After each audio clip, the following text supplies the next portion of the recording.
எபேசியர் 5:18 ஆவியிலே நிறைந்து மதுபான வெறி கொள்ளாமல்.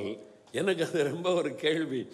அதை எதுக்கு ஒப்பிடுது? மதுபான வெறி கொள்ளாமல் ஆவியிலே நிறைந்து அப்படின்னு சொல்லப்பட்டிருக்குது.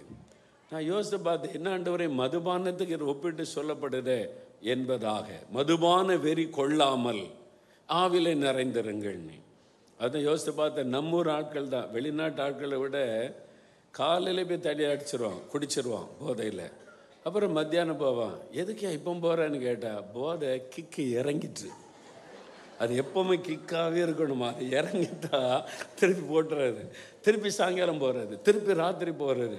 ஏன்னா அந்த கிக்கு இறங்கிட்டு. இந்த பரிசுத்தாவினுடைய கிக்கு இறங்காமல் பார்த்துக்கணும். அல்லேலூயா சொல்லுங்க.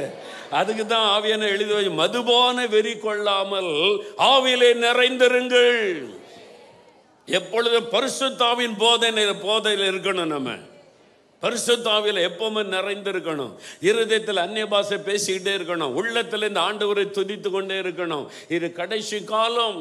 இந்த காலத்தில் இது அவசியம். அதனால தான் ஆவியானவர் இவ்வளவு ஆலோசனை எழுதி கொடுத்திருக்கிறார். ஆவியில அனலாயிருக்கணும்.